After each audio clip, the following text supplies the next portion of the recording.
정성이 가득 담긴 오직 당신을 위한 아침. 김선근의 럭키 세븐.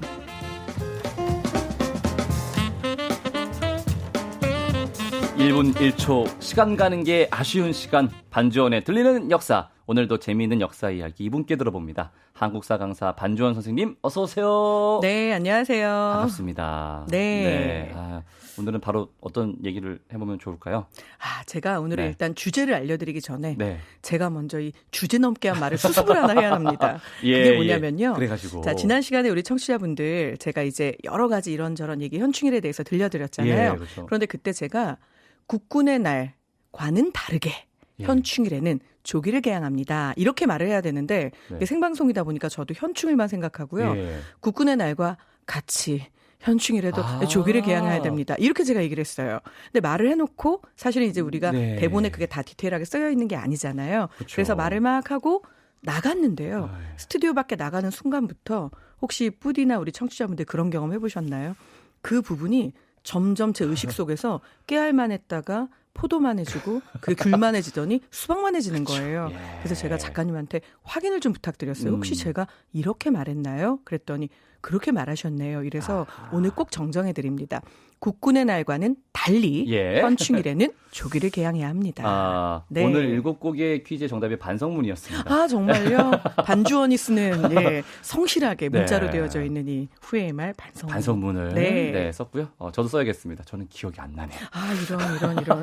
하지만 기억은 나든 안 나든 또 청취자분들 사실 듣고 계셨든 아니든 분명하게 또 사실은 사실대로 잡아드려야 돼서 제가 꼭 오늘 이 말 할 수 있는 순서를 앞에 넣어달라고 부탁을 드렸거든요. 저도 아침에 인사를 빼고 이걸로 인사를 대신하겠습니다. 하지만 오늘의 주제는 알려드려야죠. 그렇죠. 오늘은요. 조선의 세 번째 왕인 태종 이방원이 태어난 날입니다. 근데 여기서 하나 짚고 넘어갈 게 있어요. 이제 초록창에 검색을 하시면요. 음력으로 5월 16일에 태어났다. 이렇게 돼 있습니다.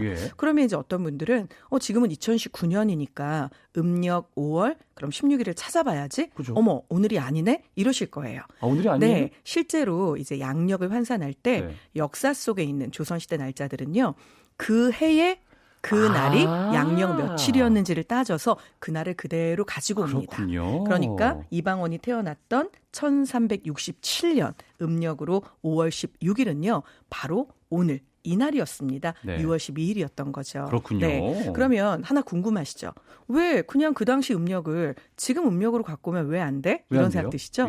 자, 우리가 알고 있는 조선시대까지의 음력은요. 1년이 360일이었습니다. 닷새 어디 갔어요? 그런데 지금은 이제 365일이죠. 사실은 우리나라하고 중국하고 천체를 관측하는 부분이 많이 달랐겠죠. 그래서 당시에는 세종대왕 때 칠정산이라고 하는 역법서가 나오기 전까지는 실은 거의 다 중국에서 관측한 천체를 기준으로 역법서를 썼기 때문에 보통 음력은 360일이었습니다. 그래서 그 당시 음력을 그대로 가지고 오면요. 지금하고 맞지 않는 거죠. 오늘도 세종대왕님은 등장을 하시네요. 그럼요. 매일 등장시켜드릴 수만 있다면 얼마나 좋았을까요? 그러면 세종대왕님의 아버지 태종 이방원 얘기를 해보겠습니다. 너무 많이 하세요. 그걸 알고 계셨군요. 드라마에 많이 나오거든요. 뿌리 깊은 그 드라마에서 송중기 씨가 갑자기 또 이렇게. 근데 태종 이방원 하면은 사실 그 무력으로 왕위를 차지하고 형제들을 이제 다 이렇게 보내드리고 그렇게. 그런 이미지가 떠오르는데. 우리 뿌디가 은근히 많이 하는 이 뿌디의 이 근이 역사의 뿌리를 찾아서 이거였나 봐요. 약간 그러니까 잡초 느낌인 거죠. 얇고 넓게. 깊이는 못 들어가고. 중요하죠. 자, 사실은요. 이제 태종 이방원은 본관은 당연히 전주이시겠죠. 아버지와 같은. 그리고 원래 이름은 방원입니다. 방금 말씀드린 대로. 그런데 문제가 있습니다. 왠지 굉장히 무력적이고 뭔가 이렇게 욱하고 막 끓어오르는 피를 주체 못할 것 같잖아요. 실제로 굉장히 정열적이고 기상이 드높고 용맹하고 그래서 그게 좀 폭력적인 거 아니야? 이런 오해를 받기도 합니다만 놀라운 이력이 우리 태종 이방원 뒤에 숨어 있습니다. 또 뭐가 있으세요? 그 놀라운 이력은 뭐냐면요. 사실은 아버지 이성계하고 얼굴이 유독 많이 닮았었다고 해요. 지금 청취자분들도 혹시 자제분이 이제 여러 명인 분들 계시면 그래도 그중에 좀 더 나하고 닮은 아이는 눈길이 좀 더 가죠. 사실은 이성계가 이방원을 굉장히 예뻐했다고 합니다. 닮았으니까. 그런데 거기에 한 가지 이유가 더 숨어 있습니다. 자, 고려 말에 신진 사대부는 군사력이 없었습니다. 예. 그런 이들에게 권문세족과 대항할 수 있는 군사력을 주었던 건 이성계와 같은 신흥 무인이었죠. 그쵸. 결국 이성계는 네. 무인입니다. 예. 똑똑하지만 무인이죠. 무인이죠. 그런데 이 집안에서 최초로 과거 급제자가 나옵니다. 어머나 세상에. 이성계의 꿈이었던 거죠. 예. 우리 집은 군인으로는 워낙 유명하다. 하지만 우리 집에서도 공부 좀 하는 이 문과 급제자가 공무원 나왔으면. 나와야죠, 공무원. 그렇죠. 예. 그런데 바로 그 최초의 문과 급제자 누구일까요? 이방원이네요. 맞습니다. 예. 태종 와. 이방원입니다. 공부도 그래서, 잘하는군요. 네, 실제로 태종 이방원은요. 이성계 가문의 유일한 문과 급제자로 당시에는 어려서부터 우리 아버지 부친이었던 이성계의 꿈이었던 거죠. 희망이었던 겁니다. 그래서 이게 무술만 잘했구나. 예. 이게 사실은 좀 난폭했구나. 그건 아니죠. 여러 가지 역사적 사실 때문에 가려졌을 뿐 그는 굉장히 똑똑한 인물이었고요. 또 하나는 효성도 깊은 인물이었습니다. 사실 이방원의 어머니인 신의왕후는요. 이방원이 25살이던 해에 갑작스럽게 병에 걸려서 아이고. 세상을 등지게 예. 되거든요. 그런데 이때 이방원은 본인이 왕자 신분임에도 불구하고 네. 3년 동안 어머니의 무덤 옆에 움막을 짓고 3년상을. 네, 3년상을 네. 그대로 다 치르게 되죠. 그러니까 사실은 굉장히 그래서 너무나 어머니에 대한 부분을 그리워하고 또 그 부분에 대해서 최선을 다했기 때문에 후에 이성계가 이제 이 아들이 올라와서 서울에서 상봉을 할 때 눈물을 흘리면서 너의 효성이 정말 하늘에 닿았다. 이런 칭찬을 하기도 합니다. 거기까지는 되게 아름답네요. 네. 네. 아니 근데 그러면 왜 우리는 이 태종을 약간 말씀하신 것처럼 강력하고 약간 터프하고 네. 무력적이고 이런 이렇게 생각하고 있을까요? 근데 사실 이제 이 부분은 제가 볼 때는 받아들이시기 나름인 부분이기도 한데요. 예. 세상의 모든 게 사실 흙이 있으면 백이 있고 어두운 데가 있으면 또 밝은 데가 있잖아요. 예. 나라를 처음 만들고 한 국가의 기틀을 다지는 과정에서는 필연적으로 어쩔 수 없이 여러 사람의 목숨을 네, 원통하게도 깔고 가야 되는 부분들이 생기죠. 그런데 그중에 아마 국사 시간에 배우셨던 대표적인 사건 정몽주라고 하는 인물을 죽음으로 몰아갔던 사건, 그리고 또 하나는 아까 잠깐 말씀하셨던 왕자의 난. 이것 때문에 아마 그 이미지가 굳어진 듯합니다. 그래서 제가 여기에서는요. 정몽주의 죽음 많은 분들이 알고 계실 텐데 그 부분을 들려드릴까 합니다. 네. 사실은 고려 말의 이성계는요. 아까 제가 신진사대부에게 군사력을 제공했다 이렇게 얘기했죠. 그런데 신진사대부가 둘로 나뉘어집니다. 고려 왕조를 그대로 유지하는 게 어때? 네. 좀 안 좋은 게 있으면 고치면 되잖아. 되지. 바로 정몽주를 필두로 한 길제 이런 사람들이 모두 온건파 신진사대부죠. 네. 혹시 길제도 아마 아실 겁니다. 너무 유명한 시조가 있죠. 그래요? 500년 도읍지를 필마로 돌아다니 산천을 일구하되 인걸은 간다. 그 시조는 아는데. 네, 어지바 태평연을 꾸미련가 하노라. 이제 이분들이 다 고려를 유지하고 싶었던 거예요. 그런데 이성계 그리고 오늘의 주인공인 그의 아들 이방원 그리고 정도전 이런 인물들은 이제 고려는 이미 그 명운이 다 했다. 조선을 만들자. 그래서 이제 혁명파 신진사대부와 손을 잡게 되죠. 네. 문제는 정몽주에 대한 고려 국민들의 신망이 너무 두터웠다는 겁니다. 대단하신 분인 거죠. 네, 그래서 결국은 정몽주 내 편으로 끌어들이지 않으면 어렵겠는데 이 판단을 똑똑한 집안 최초의 문과급제사인 우리의 이방원이 행동에 옮기게 됩니다. 그래서 이방원은요. 정몽주를 불러 술자리를 만들죠. 그렇죠. 그리고 여기에서 드디어 정몽주를 떠보기 위한 회심의 일타. 서태지도 아닌데 하여가를 얘기합니다. 네. 자, 하여가 그대로 들려드릴까요?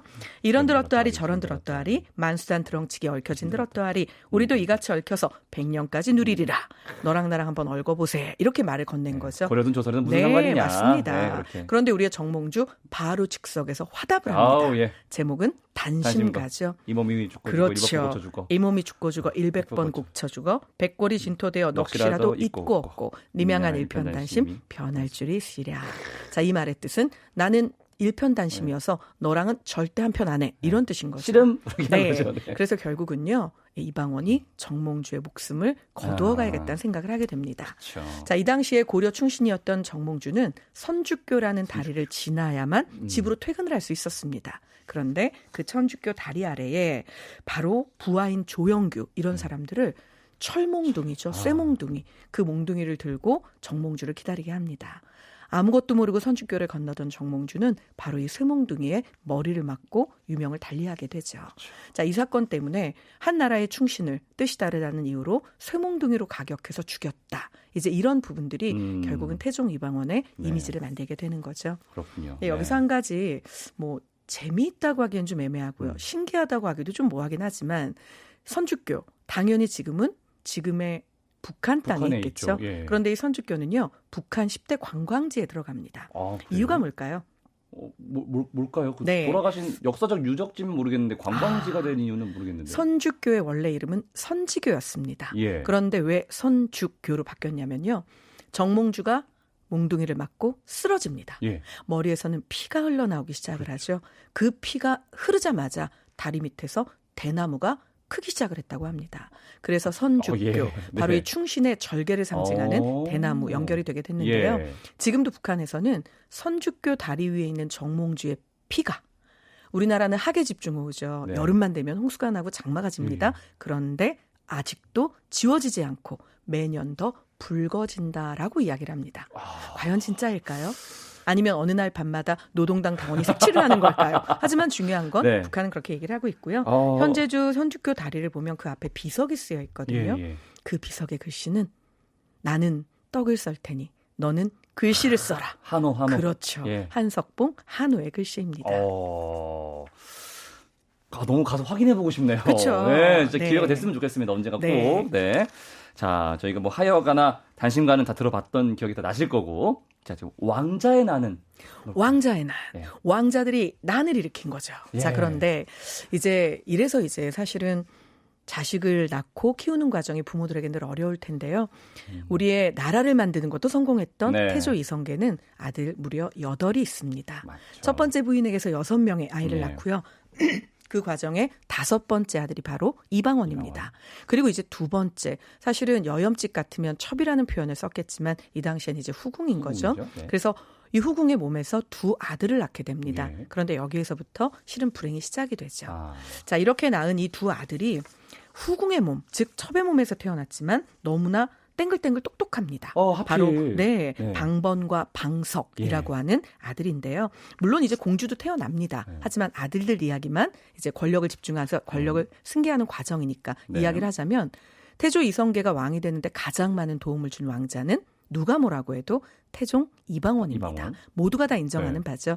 그런데 아버지는 왕위를 계승하는 과정에서 태종 이방원을 제외시키고자 합니다.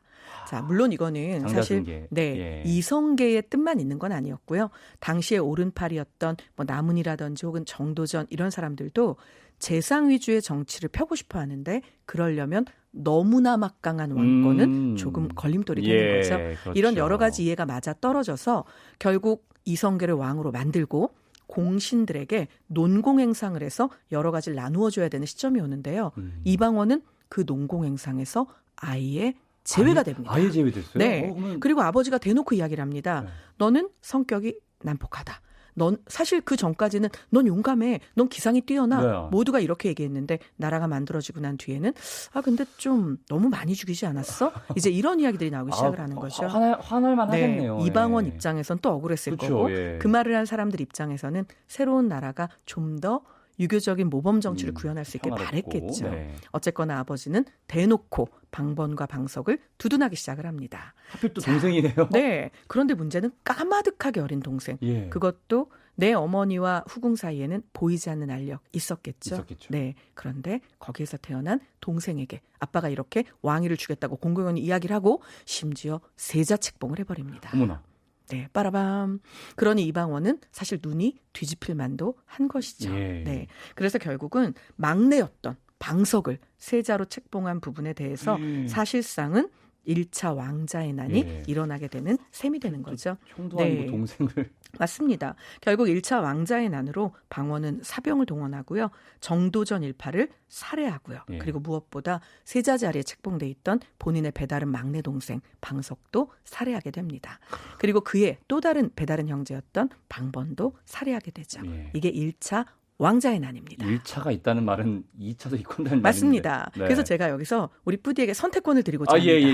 2차 왕자의 난 붙여서 들으시겠사옵니까? 아니면 떼어서 들으시겠사옵니까? 2차 방자의 난이 아니죠. 왕자의 난은 노래를 듣고 들어보도록 하겠습니다. 네, 감사합니다. 조금 더 아껴놨다가 듣도록 하죠. 자, 노래 한 곡 듣고 수업 이어가겠습니다. 2개월의 넘버원. 짠하고 나타날게 네, 저희가 지금 노래를 길게 듣거나 제가 말을 많이 할 시간이 없어요. 네, 바로 2차 왕자의 난 바로 들어가겠습니다. 네. 시간이 부족합니다. 네. 자, 그렇다면 빠라밤 2차 왕자의 난을 시작해 보도록 하겠습니다. 자, 1차 왕자의 난이 끝났죠. 드디어 이제 세자는 죽었습니다. 네. 그렇다면 다른 사람이 세자의 자리에 올라가야 될 텐데요. 그렇죠. 모두가 너무나 당연하게 이방원이 세자 자리에 오르다가 왕이 되겠구나. 이쯤 되면은 네, 생각을 합니다. 그런데 그는 훨씬 더 똑똑한 지략가였죠. 그는 왕의 자리에 오르지 않습니다. 맞아요. 네, 맞아. 그리고요. 이 1차 왕자의 난이 끝나고 난 다음에 오히려 자신의 형을 왕의 자리에 밀어올리기 시작을 합니다. 자, 첫째 아들은요. 이미 방석 막내가 세자로 책봉됐을 때 너무 속상해서 가뜩이나 몸도 약했는데 과음을 하다가 사실 첫째 아들은 이미 유명을 달렸습니다. 그렇다면 둘째가 장자의 자리를 이어야 되는 것이죠. 그렇죠. 바로 그 둘째는 왕위에 올라가게 됩니다. 훗날 정종이 되는 거죠. 그렇죠. 정종. 자, 그런데 문제는 이렇게 해놓고요. 이제 왕위 자리를 놓고 엎치락 뒤치락 하는 사이에 수많은 사람들이 방간이라고 하는 이방원의 또 다른 형제를 수석거리게 됩니다. 이때야 너도 왕이 될 수 있어. 자, 바로 이 부분에서 2차 왕자의 난 방간에 의해서 일어나게 되죠. 그런데 이것을 말끔하게 태종 이방원 정리합니다. 그리고 형에게 왕위 자리를 확실하게 넘겨주죠. 그렇죠. 자, 이유는 뭐였을까요? 아주 간단합니다. 지금 나라가 처음 생겼죠. 그렇다면 적장자 중심의 왕위 계승을 통해서 뭔가 왕권을 강화할 필요가 있는 거죠. 그렇죠. 강해진 나라 조선이 아니라면 굳이 넘겨받을 이유도 없으니까요. 자, 그렇다면 둘째 형이 이제는 장남 역할입니다. 첫째 형은 죽었잖아요. 그래서 둘째 형을 왕위에 올립니다. 그리고 둘째 형한테 은근히 이야기하는 거죠. 이 당시 성리학에서는요. 왕위를 물려받는 최고의 방법이 있습니다. 뭐였을까요? 양위. 빠라밤. 우리 뿌디 진짜 표창장 줘야겠습니다. 네. 1등급 만점입니다. 감사합니다. 네. 바로 선위, 양위라고도 하는데요. 적당히 내려와. 네. 나는 능력이 없으니 부족한 내가 부족하지 않은 너에게 내가 스스로 왕위를 물려주겠다. 왕위를 물려준다. 이건 뭐 백성을 위해서 할 수 있는 최고의 결단이죠. 이러면 물려주는 사람, 물려받는 사람 모두 다 명분이 서고 박수를 받습니다. 아름다워지는 거죠. 그래서 결국은 이 양위, 선위를 통해서 정종은 살아있는 상태에서 왕위에서 내려오고 빠라밤 드디어 태종 이방원은 왕위에 올라가게 되죠. 우여곡절 끝에 왕이 되기는 됐네요. 확실히. 네, 맞습니다. 이게 왕 되는 과정에서 본인만 잘한 것도 아닐 거 아니에요. 맞습니다. 아내의 도움이 엄청 결정적이었죠. 내조가. 네, 아내는요. 바로 원경왕후 민씨였는데요. 이 당시엔 늘 그렇듯이 이방원보다 2살 많은 누나였습니다. 누나는 내 여자니까. 자, 그런데 문제는요. 태종 이방원의 비였죠. 하지만 이방원의 정치적인 내조자였고 동지였고 결단력이 너무나 뛰어나서 웬만한 남자는 사실 와도 명함을 못 내밀 정도의 지략가였다고 합니다. 정말 많은 도움을 주는데요. 그 과정들 중에 이런 말도 아주 서슴지 않고 합니다. 이방원이 사실은 정도전도 제거해내잖아요. 아까 1차 왕자의 난에서. 자, 그런데 이방원이 정도전과의 싸움에 패하게 된다면 아내인 나는 따라 죽겠다.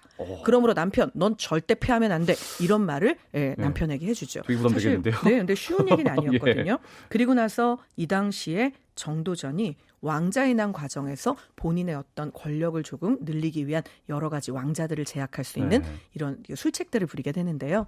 좋은 뜻이었겠죠. 사병을 혁파하고 왕자들에게 절대 사병을 갖지 못하게 만듭니다. 하지만 아내의 지략으로 이방원은요 무기와 사병을 숨겨놓을 수 있었죠. 이런 부분들은 왕이 되는데 결정적 역할을 합니다. 그 정도면은 부부 사이 되게 좋았겠네요. 많이 도와주니까. 왼수였습니다. 왜요? 갑자기 또 왜요? 자, 갑자기 왜? 엄청 도와줬죠. 그럼 엄청 도와줬으니까 왕이 되고 난 이후에 아내에게 엄청 고마웠겠죠. 잘해야죠. 네. 그런데 문제는 아내만 있는 것이 아니라 아내의 오라비, 아내의 남동생, 아내의 집안도 있잖아요. 네. 자, 어떻게 장악한 왕권입니까? 비록 배가 다르든 같든 나의 형제들을 죽이고 아버지의 눈밖에 나면서 피눈물 흘려서 잡은 왕권이고 분명 그 안에는 나라와 백성을 좀 단단하게 해보겠다는 뜻도 들어있었겠죠. 그런데 외척이라니요. 그래서 외척을 멀리하고자 하는 마음으로 아마도 그랬을 거라고 우리 굳게 믿읍시다. 그래야죠. 원경왕후 외에도 너무나 많은 후궁, 궁녀, 상궁 모두 손을 대기 시작을 합니다. 그리고는 원경왕후의 남자 형제들을 차례로 제거하게 되는데요. 아이고야. 그 과정에서 민무구, 민무질, 민무휼, 민무회 모든 형제들이 죽임을 당해서 나가는 꼴을 보게 되죠. 그래서 사실 원경왕후는요. 이에 대한 부분이 너무나 원한으로 사무쳐서 실은 태종에 대해서는 많이 이를 갈며 나중에 명운을 달리하게 됩니다. 맞습니다. 네. 얘기가 너무 재밌는데 시간이 다 됐어요. 저희가. 네, 맞습니다. 너무 아쉽네요. 안타깝죠. 예. 태종 이방원 기회가 되면 조금 더 얘기를 다음에 나눠보는 걸로 하겠습니다. 선생님 오늘 수업 너무 감사합니다. 네, 감사합니다.